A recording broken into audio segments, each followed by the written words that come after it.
Hello everyone, ಎಲ್ಲರಿಗೂ ಸ್ವಾಗತ ನನ್ನ ಯೂಟ್ಯೂಬ್ ಚಾನಲ್ನಲ್ಲಿ.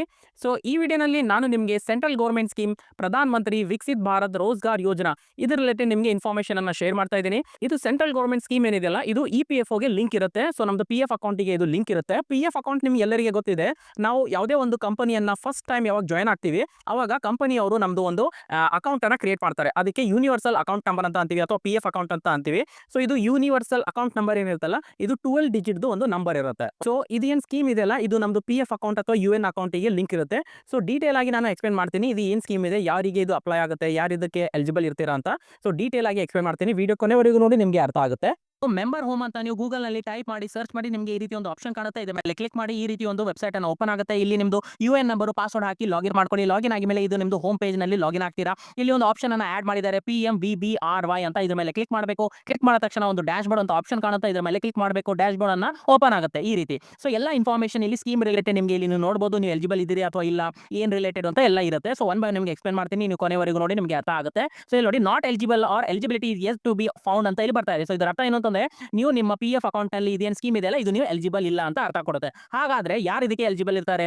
ಸೊ ಇಲ್ಲಿ ನೋಡಿ, ಒಂದು ಕ್ರೈಟೇರಿಯಾ ಇಲ್ಲಿ ಕೊಟ್ಟಿದ್ದಾರೆ. ಓಕೆ, ಸೊ ಟೋಟಲ್ ಬಂದ್ಬಿಟ್ಟು ಒಂದು 6 ಎಲಿಜಿಬಿಲಿಟಿ ಕ್ರೈಟೇರಿಯಾ ಇದೆ. ಸೊ ಇದನ್ನ ಫುಲ್ಫಿಲ್ ಆದ್ರೆ ಮಾತ್ರ ಆಟೋಮೆಟಿಕ್ಲಿ ನಿಮ್ಮ PF ಅಕೌಂಟ್ ಈ ಸ್ಕೀಮಿಗೆ ಲಾಗು ಆಗುತ್ತೆ ಅಂತ ಅನ್ಬೋದು. ಸೊ ಒನ್ ಬೈ ಒನ್ ನಿಮಗೆ ಎಕ್ಸ್ಪ್ಲೇನ್ ಮಾಡ್ತೀನಿ ಕ್ರೈಟೇರಿಯಾ ಏನೇನಿದೆ ಅಂತ.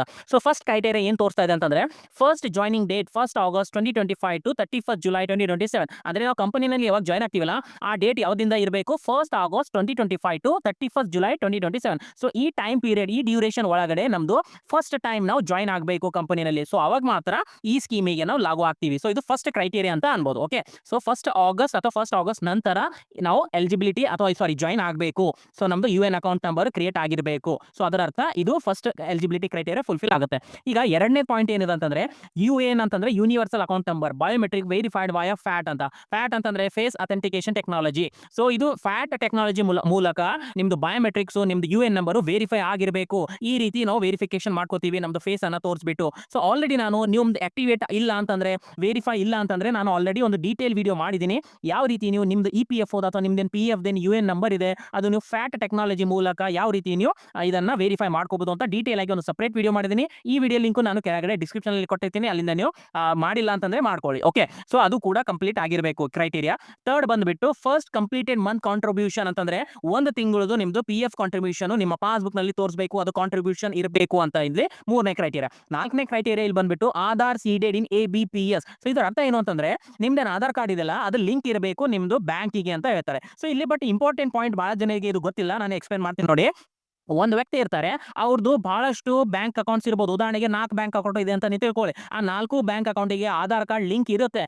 ಆದರೆ ಓನ್ಲಿ ಒಂದು ಬ್ಯಾಂಕ್ ಅಕೌಂಟಿಗೆ NPCI ಲಿಂಕ್ ಇರುತ್ತೆ. ಸೊ ಇದು NPCI bank account, Aadhaar card, NPCI ಈ ರೀತಿ ಲಿಂಕ್ ಇದ್ರೆ DBTಗೆ ಎಲಿಜಿಬಲ್ ಆಗ್ತೀವಿ. ಡೈರೆಕ್ಟ್ ಬೆನಿಫಿಟ್ ಟ್ರಾನ್ಸ್ಫರ್ ಅಂದ್ರೆ ಗೌರ್ಮೆಂಟ್, ಸೆಂಟ್ರಲ್ ಗೌರ್ಮೆಂಟ್ ಇರ್ಬೋದು, ಸ್ಟೇಟ್ ಗೌರ್ಮೆಂಟ್ ಇರ್ಬೋದು, ಯಾವುದೇ ಸ್ಕೀಮ್ ಮುಖಾಂತರ ನಿಮ್ಮ ಬ್ಯಾಂಕ್ ಅಕೌಂಟಿಗೆ ದುಡ್ಡು ಹಾಕಬೇಕು, ಟ್ರಾನ್ಸ್ಫರ್ ಮಾಡಬೇಕು ಅಂತಂದ್ರೆ, ಇದು NPCIಗೆ ನಿಮ್ದು ಆಧಾರ್ ಕಾರ್ಡು, ಬ್ಯಾಂಕ್ ಅಕೌಂಟ್ ಈ ರೀತಿ ಲಿಂಕ್ ಇರಬೇಕು. ಅಂದ್ರೆ DBT ಮುಖಾಂತರ ಅದು ಸ್ಕೀಮ್ ಏನು ದುಡ್ಡು ಇರುತ್ತಲ್ಲ, ಅದು ಎಲಿಜಿಬಲ್ ಆಗಿ ಅಥವಾ ಬ್ಯಾಂಕ್ ಅಕೌಂಟಿಗೆ ಜಮಾ ಆಗುತ್ತೆ ಅಂತ ಅರ್ಥ. ಓಕೆ, ಸೊ ಅದಕ್ಕೆ NPCIಗೆ ಅದು ಲಿಂಕ್ ಇರಬೇಕು. ಈಗ ಲಿಂಕ್ ಇರಬೇಕು ಅಂತಂದ್ರೆ ಎರಡು ಆಪ್ಷನ್ ಇದೆ ಲಿಂಕ್ ಮಾಡೋದು. ಓಕೆ, ಫಸ್ಟ್ ನೀವು ಬ್ಯಾಂಕಿಗೆ ಹೋಗಬೇಕು, ಅಲ್ಲೊಂದು ಫಾರ್ಮ್ ಇರುತ್ತೆ, ಆ ಫಾರ್ಮ್ ಅನ್ನ ಫಿಲ್ ಅಪ್ ಮಾಡಿ ಸಬ್ಮಿಟ್ ಮಾಡಬೇಕು. ಅವರಿಗೆ ಹೇಳಬೇಕು NPCIಗೆ ಈ ಬ್ಯಾಂಕ್ ಅಕೌಂಟ್ ನಂದು ಲಿಂಕ್ ಮಾಡಿ ಅಂತ. ಓಕೆ, ಸೊ ಅವಾಗ ಅದು ಲಿಂಕ್ ಆಗುತ್ತೆ. ಸೊ ಎಲಿಜಿಬಲ್ ಆಗ್ತೀರಾ ನೀವು DBTಗೆ. ಎರಡನೇ ಆಪ್ಷನ್ ಏನು ಅಂತಂದ್ರೆ, ಆನ್ಲೈನ್ ಮೂಲಕ ಕೂಡ ಒಂದು ಆಪ್ಷನ್ ಇದೆ, ಇದನ್ನ NPCIಗೆ ಲಿಂಕ್ ಮಾಡೋದು. ಸೊ ಅದು ಮಾಡ್ಕೋಬಹುದು, ಆನ್ಲೈನ್ ಅಲ್ಲಿ ಒಂದು ಆಪ್ಷನ್ ಅನ್ನ ಕೊಟ್ಟಿದ್ದಾರೆ. ಸೊ ಯಾವ ರೀತಿ ಮಾಡ್ಕೋಬೇಕು ಅಂತಂದ್ರೆ, ಒಂದು ಕಾಮೆಂಟ್ ಮಾಡಿ ನೀವು, ನಾನು ಡೀಟೇಲ್ ಆಗಿ ಒಂದು ಸಪರೇಟ್ ವಿಡಿಯೋ ಅದರ ಮೇಲೆ ಮಾಡ್ತೀನಿ. ಓಕೆ, ಸೊ ಈಗ ನಾನೇನು ಅನ್ಕೋತೀನಿ, ಆಧಾರ್ ಸೀಡೆಡ್ ಇನ್ ABPS ಇದು ಇದೆ ಅಂತ. ಓಕೆ, ಸೊ ಇದು ಫೋರ್ತ್ ಒಂದು ಎಲಿಜಿಬಿಲಿಟಿ ಕ್ರೈಟೇರಿಯಾ ಅಂತ ಅನ್ಬೋದು. ಈಗ ನೆಕ್ಸ್ಟ್ ಫಿಫ್ತ್ ಎಲಿಜಿಬಿಲಿಟಿ ಏನು ಹೇಳಿದ್ದಾರೆ, joining gross wages less than 1 lakh. So ಇದರ ಅರ್ಥ, ನೀವು ಕಂಪನಿನಲ್ಲಿ ಯಾವಾಗ ಜಾಯ್ನ್ ಆಗ್ತಿರಲ್ಲ, ಸೊ ನಿಮ್ಮ ಸ್ಯಾಲರಿ 1 ಲಕ್ಷಕ್ಕಿಂತ ಕೆಳಗಡೆ ಇರಬೇಕು, ಆವಾಗ ನೀವು ಈ ಸ್ಕೀಮಿಗೆ ಎಲಿಜಿಬಲ್ ಆಗ್ತೀರಾ. 1 ಲಕ್ಷಕ್ಕಿಂತ ಮೇಲ್ಗಡೆ ಇದ್ದರೆ ನೀವು ಈ ಸ್ಕೀಮಿಗೆ ಬರಂಗಿಲ್ಲ ಅಂತ ಕ್ಲಿಯರ್ಲಿ ಇಲ್ಲಿ ಒಂದು ಅರ್ಥ ಕೊಡುತ್ತೆ. ಓಕೆ, ಸೊ ನಿಮ್ಮ ಸ್ಯಾಲರಿ 1 ಲಕ್ಷಕ್ಕಿಂತ ಕೆಳಗಡೆ ಇರಬೇಕು.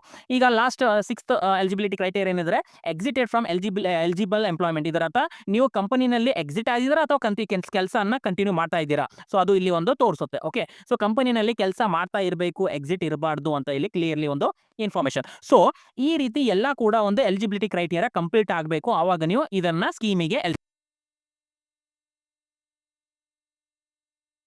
ಎಲಿಜಿಬಲ್ ಆಗ್ತೀರಾ. ಓಕೆ, ಸೊ ಎಲ್ಲ ಕಂಪ್ಲೀಟ್ ಆದರೆ ಇಲ್ಲಿ ಈ ರೀತಿ ತೋರಿಸುತ್ತೆ. ಸೊ ಇದು ಒಂದು ಉದಾಹರಣೆ ಇದೆ ನೋಡಿ. So already 1st August 2025 to 31st July 2027. So ಇದ್ರ ಒಳಗಡೆ ನೀವು ಜಾಯ್ನಿಂಗ್ ಇದೆ, ಸೊ ಕಂಪ್ಲೈಂಟ್ ಇಲ್ಲಿ ಟಿಕ್ ಮಾರ್ಕ್ ಬಂದಿದೆ. UN biometric verified via FAT ಇದೆ ಅಥವಾ ಇಲ್ಲ, ಸೊ ವೆರಿಫೈಡ್ ಇದೆ, yes. First completed month contribution ಬಂದಿದೆ, ರಿಸೀವ್ಡ್ ಬಂದಿದೆ. ಆಧಾರ್ ಜಾಯ್ನಿಂಗ್ ಗ್ರಾಸ್ ವೇಜಸ್ 1 ಲಕ್ಷಕ್ಕಿಂತ ಕೆಳಗಡೆ ಇದೆ, ಹೌದು ಕಂಪ್ಲೈಂಟ್ ಇದೆ.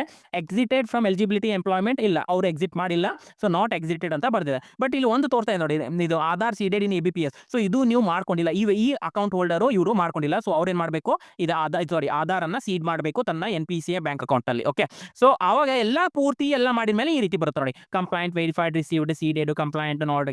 ಸೊ ಈ ರೀತಿ 6 ಎಲಿಜಿಬಿಲಿಟಿ ಕ್ರೈಟೀರಿಯಾ ಇದು ಫುಲ್ಫಿಲ್ ಆಗಿದ್ರೆ ಎಲ್ಲ ಕೂಡ ಈ ರೀತಿ ಗ್ರೀನ್ ಕಲರ್ ನಲ್ಲಿ ಬರುತ್ತೆ. ಸೊ ಇದರ ಅರ್ಥ ಈ ಅಕೌಂಟ್ ಹೋಲ್ಡರು ಈ ಸ್ಕೀಮಿಗೆ ಎಲಿಜಿಬಲ್ ಆಗ್ತಾರಂತ. ಓಕೆ, ಈಗ ನೆಕ್ಸ್ಟ್ ಪಾಯಿಂಟ್. ಸೊ ದುಡ್ಡು ಯಾವಾಗ ಬರುತ್ತೆ ಇಲ್ಲಿ ನೋಡಿ, ಫಸ್ಟ್ ಇನ್ಸ್ಟಾಲ್ಮೆಂಟ್ ಯಾವಾಗ ಬರುತ್ತೆ ಅಂತಂದ್ರೆ ಇಲ್ಲಿ ಫಸ್ಟ್ ಇನ್ಸ್ಟಾಲ್ಮೆಂಟ್ ಅಂದ್ರೆ 2 ಇನ್ಸ್ಟಾಲ್ಮೆಂಟ್ ನಲ್ಲಿ ದುಡ್ಡು ಬರುತ್ತೆ. ಸೊ ಇವು 3 ಕೂಡ ಟಿಕ್ ಮಾರ್ಕ್ ಆಗಬೇಕು. Again installment calculation check list ಇದು ಪೂರ್ತಿ 3 ಕೂಡ ಟಿಕ್ ಮಾರ್ಕ್ ಆಗಬೇಕು. ಫಸ್ಟ್ ಏನ್ ಹೇಳ್ತಾರೆ, continuous 6 month employment with same establishment ಅಂತಂದ್ರೆ ಒಂದು ಕಂಪನಿನಲ್ಲಿ ನಾವೇನು ಫಸ್ಟ್ ಟೈಮ್ ಜಾಯ್ನ್ ಆಗ್ತೀವಿ ಅಲ್ಲೇ 6 ತಿಂಗಳು ಕೆಲಸ ಮಾಡಬೇಕು. ಸೊ ಅದಕ್ಕೆ continuous 6 month employment with same establishment ಅಂತ ಅರ್ಥ. ಓಕೆ, ಎರಡನೇದು 6 continuous month EPF contribution deposited ಅಂದ್ರೆ 6 ತಿಂಗಳದ್ದು ನಿಮ್ದು PF ಪಾಸ್ಬುಕ್ ನಲ್ಲಿ ಎಂಪ್ಲಾಯರ್ ದುಡ್ಡನ್ನ ಜಮಾ ಮಾಡಬೇಕು.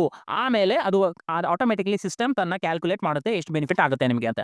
ಸೊ ಇದು ಫಸ್ಟ್ ಇನ್ಸ್ಟಾಲ್ಮೆಂಟ್ ಅಲ್ಲಿ ನೋಡಿ ಇಲ್ಲಿ ತೋರಿಸ್ತಾ ಇದೆ. ಓಕೆ, 6 ತಿಂಗಳು ಇವ್ರದ್ದು ಆಗಿದೆ ಅಂತ, ರೈಟ್. ಬಟ್ ಇನ್ನು 2 ಏನಿದೆಯಲ್ಲ ಅದು ಇನ್ನೂ ಅವರು ಎಲಿಜಿಬಲ್ ಆಗಿಲ್ಲ. ಅಂದ್ರೆ 6 ಕಂಟಿನ್ಯೂಸ್ಲಿ 6 ತಿಂಗಳದು ಡೆಪಾಸಿಟ್ ಅಮೌಂಟ್ ಬಂದಿಲ್ಲ ಅಂಡ್ ಇನ್ನು ಬೆನಿಫಿಟ್ ಕೂಡ ಆಟೋಮೆಟಿಕ್ಲಿ ಸಿಸ್ಟಮ್ ಕ್ಯಾಲ್ಕುಲೇಟ್ ಮಾಡಿಲ್ಲ. ಓಕೆ, ಇಲ್ಲಿ ನೋಡಿ ಒಂದು ಉದಾಹರಣೆ ತೋರಿಸ್ತಾ ಇದ್ದೀನಿ. ಇಲ್ಲಿ ನೋಡಿ ಆಗಸ್ಟ್ ತಿಂಗಳದು ಬಂದಿದೆ PF ಕಾಂಟ್ರಿಬ್ಯೂಷನ್, ಸೆಪ್ಟೆಂಬರ್ ತಿಂಗಳದ್ದು ಬಂದಿದೆ, ಡಿಸೆಂಬರ್ನು ಬಂದಿದೆ, ಅಕ್ಟೋಬರ್ನು ಬಂದಿದೆ, ನವೆಂಬರ್ನು ಬಂದಿದೆ. ಓಕೆ, ಸೊ ಇಲ್ಲಿ 5 ತಿಂಗಳದು ಬಂದಿದೆ, ರೈಟ್. ಬಟ್ ಯಾವ್ದು ಉಳಿತು, ಜಾನ್ವರಿ 2026 ಉಳಿದೋಗಿದೆ. ಓಕೆ, ಫೆಬ್ರವರಿ ಇವಾಗ ನಡೀತಾ ಇದೆ. So only January 2026 PF contribution ಬರಬೇಕು. ಸೊ ಇದೊಂದು ಕೂಡ ಬಂತು ಅಂತಂದ್ರೆ ಅದು ಕೂಡ ಟಿಕ್ ಮಾರ್ಕ್ ಆಗುತ್ತೆ. ಸೊ ಈ ರೀತಿ ನೀವು ನೋಡ್ಕೋಬಹುದು. ಓಕೆ, ಸೊ ಇದು ಒಂದು ಪೆಂಡಿಂಗ್ ಇದೆ. ಸೊ ಅದು ಆಗಿದ ಮೇಲೆ 6 ಸೆಕೆಂಡ್ ಏನು ಕ್ರೈಟೀರಿಯಾ ಇದೆಲ್ಲ ಅದು ಆಟೋಮೆಟಿಕ್ಲಿ ಟಿಕ್ ಮಾರ್ಕ್ ಆಗುತ್ತೆ ಅಂಡ್ ಥರ್ಡ್ ಕೂಡ ಆಟೋಮೆಟಿಕ್ಲಿ ಟಿಕ್ ಮಾರ್ಕ್ ಆಗುತ್ತೆ. ಸಿಸ್ಟಮ್ ತಾನಾಗಿ ಜನರೇಟ್ ಮಾಡುತ್ತೆ ಎಷ್ಟು ನೀವು ಬೆನಿಫಿಟ್ ಆಗಿದ್ದೀರಿ ಈ ಸ್ಕೀಮ್ ನಲ್ಲಿ ಅಂತ. ಓಕೆ, ಅಂಡ್ ಈ ರೀತಿ ಎಲ್ಲ ವೆರಿಫೈಡ್ ಆಗಬೇಕು, ಫಸ್ಟ್ ಎಲಿಜಿಬಿಲಿಟಿ ಆಗಬೇಕು.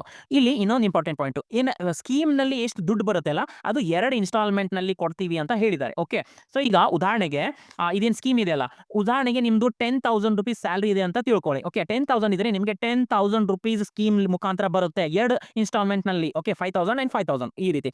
ಈಗ ನಿಮ್ಮದು ಸ್ಯಾಲ್ರಿ 12,000 ಇದ್ರೆ 12,000 ಬರುತ್ತೆ, 15 ಇದ್ರೆ 15,000 ಬರುತ್ತೆ, 20,000 ರೂಪೀಸ್ ಇದೆ ಅವಾಗೂ ಕೂಡ 15,000 ಬರುತ್ತೆ, 15,000ಕ್ಕಿಂತ ಜಾಸ್ತಿ ಬರಂಗಿಲ್ಲ. ಓಕೆ, ಸೊ ನಿಮ್ಮ ಸ್ಯಾಲ್ರಿ 1 ಲಕ್ಷ ಇದೆ ಅಂತಂದ್ರೆ ಅವಾಗೂ ಕೂಡ 15,000 ಬರುತ್ತೆ. ಓಕೆ, 1,20,000 ಇದೆ ಅಂತಂದ್ರೆ ಅವಾಗ ನೀವು ಎಲಿಜಿಬಲ್ ಇರಂಗಿಲ್ಲ, ನೀವು ಈ ಸ್ಕೀಮಿಗೆ ಬರಂಗಿಲ್ಲ. ಯಾಕಂದ್ರೆ ಇಲ್ಲಿ ಒಂದು ಸ್ಯಾಲ್ರಿ ಕ್ಯಾಪ್ ಅನ್ನ ಮಾಡಿದ್ದಾರೆ. ಓಕೆ, 1 ಲಕ್ಷಕ್ಕಿಂತ ಜಾಸ್ತಿ ಯಾರಿಗೆ ಸ್ಯಾಲ್ರಿ ಇದೆಯಲ್ಲ ಅವರು ಈ ಸ್ಕೀಮ್ ನಲ್ಲಿ ಬರಂಗಿಲ್ಲ. ಓಕೆ, ಸೊ ಟೋಟಲ್ ಸ್ಯಾಲ್ರಿ 1 ಲಕ್ಷಕ್ಕಿಂತ ಕಡಿಮೆ ಇರಬೇಕು ಅಂಡ್ 15,000 ಮ್ಯಾಕ್ಸಿಮಮ್ ಬೆನಿಫಿಟ್ ಎಲ್ಲರಿಗೂ ಸಿಗಬಹುದು. 10,000 ಸ್ಯಾಲ್ರಿ ಇದ್ರೆ 10,000 10,000 ಬರುತ್ತೆ, 5,000 ಅಂಡ್ 5,000 2 ಇನ್ಸ್ಟಾಲ್ಮೆಂಟ್ ಅಲ್ಲಿ. ಓಕೆ, ಎರಡನೇ ಇನ್ಸ್ಟಾಲ್ಮೆಂಟ್ ನಿಮ್ಗೆ ಯಾವಾಗ ಸಿಗುತ್ತೆ ಇಲ್ಲಿ ಹೇಳಿದ್ದಾರೆ ನೋಡಿ, FLC financial literacy course complete ಆಗಬೇಕು ಅಂದ್ರೆ ಒಂದು ಆನ್ಲೈನ್ ಟೆಸ್ಟ್ ಇರುತ್ತೆ, ಅದು ಇಲ್ಲಿ ತಾನಾಗೆ ತೋರಿಸುತ್ತೆ. ಅದು ನೆಕ್ಸ್ಟ್ ಯಾವಾಗ ಇದು ಎಲಿಜಿಬಲ್ ಆಗ್ತಿರಲ್ಲ ಅವಾಗ ಅದು ತೋರಿಸುತ್ತೆ. ಅಂಡ್ 12 ತಿಂಗಳದು PF ಡೆಪಾಸಿಟ್ ಆಗಬೇಕು. ECR ರಿಸೀವ್ಡ್ ಅಂತಂದ್ರೆ ಟೋಟಲ್ 12 ಮಂತ್ಸ್ ನಿಮ್ಮ ಎಂಪ್ಲಾಯರ್ ನಿಮ್ಮ ಪಾಸ್ಬುಕ್ ನಲ್ಲಿ ಅಥವಾ ನಿಮ್ಮ PF ಅಕೌಂಟ್ ಅಲ್ಲಿ 12 ಮಂತ್ಸ್ ಕಾಂಟ್ರಿಬ್ಯೂಷನ್ ಮಾಡಬೇಕು. ಆವಾಗ ಸಿಸ್ಟಮ್ ಏನ್ ಮಾಡುತ್ತೆ, ಆಟೋಮೆಟಿಕ್ಲಿ ಬೆನಿಫಿಟ್ ಅನ್ನ ಇಲ್ಲಿ ಕ್ಯಾಲ್ಕುಲೇಟ್ ಮಾಡುತ್ತೆ ಅಂಡ್ ಲಾಸ್ಟಿಗೆ ರಿಲೀಸ್ ಇನ್ಸ್ಟ್ರಕ್ಷನ್ ಇಶ್ಯೂಡ್. ಸೊ ಅಂದ್ರೆ ಇದು ಸ್ಕೀಮ್ ನಲ್ಲಿ ನಿಮ್ದು ಅಮೌಂಟ್ ಏನಿದೆ ರಿಲೀಸ್ ಮಾಡಿದೀವಿ ಅಂತ ಅರ್ಥ. ಓಕೆ, ಸೊ ಈ ರೀತಿ ಒಂದು ಫಸ್ಟ್ ಇನ್ಸ್ಟಾಲ್ಮೆಂಟ್ ಸೆಕೆಂಡ್ ಇನ್ಸ್ಟಾಲ್ಮೆಂಟ್ ತೋರಿಸುತ್ತೆ. ಓಕೆ, ಸೊ EPFO ಅಂತ ನಾನು ಒಂದು ಪ್ಲೇ ಲಿಸ್ಟ್ ಮಾಡಿದ್ದೀನಿ, ಎಲ್ಲ PF ರಿಲೇಟೆಡ್ ಏನು ವಿಡಿಯೋಸ್ ಇದೆ ಇದೇ ಪ್ಲೇ ಲಿಸ್ಟ್ ನಲ್ಲಿ ನಿಮಗೆ ಸಿಗುತ್ತೆ. ಓಕೆ, ಈ ಪ್ಲೇ ಲಿಸ್ಟ್ ಲಿಂಕ್ ನಾನು ಕೆಳಗಡೆ ಡಿಸ್ಕ್ರಿಪ್ಷನ್ ಅಲ್ಲಿ ಕೊಟ್ಟಿರ್ತೀನಿ, ಅಲ್ಲಿಂದ ನೀವು ಎಲ್ಲ ವಿಡಿಯೋಸ್ ಕೂಡ ನೋಡ್ಕೋಬಹುದು. ಅಂಡ್ ಏನಾದರೂ ಪೇಡ್ ಸರ್ವಿಸ್ ಬೇಕು ಅಂತಂದ್ರೆ ವಾಟ್ಸ್ಆಪ್ ನಲ್ಲಿ ನನಗೆ ಮೆಸೇಜ್ ಕಳಿಸಬಹುದು. ಅಂಡ್ ವಿಡಿಯೋ ಯಾವ ರೀತಿ ಅನಿಸಿದೆ ಅಂತ ಕಾಮೆಂಟ್ ಮೂಲಕ ನನಗೆ ತಿಳಿಸಿ. ಅಂಡ್ ವಿಡಿಯೋ ಇಷ್ಟ ಆದರೆ ವಿಡಿಯೋನ ಲೈಕ್ ಮಾಡಿ, ಶೇರ್ ಮಾಡಿ ನಿಮ್ಮದು ಫ್ರೆಂಡ್ ಜೊತೆ, ಮತ್ತು ಚಾನಲ್ಗೆ ಸಬ್ಸ್ಕ್ರೈಬ್ ಮಾಡಿ ಅಂಡ್ ಬೆಲ್ ಐಕಾನ್ ಪ್ರೆಸ್ ಮಾಡಿ. ವಿಡಿಯೋ ಇಲ್ಲಿವರೆಗೂ ನೋಡೋದಕ್ಕೆ thank you so much. Next ವಿಡಿಯೋನಲ್ಲಿ ಮೀಟ್ ಆಗೋಣ, ಅಲ್ಲಿವರೆಗೂ ಟೇಕ್ ಕೇರ್, ಬಾಯ್.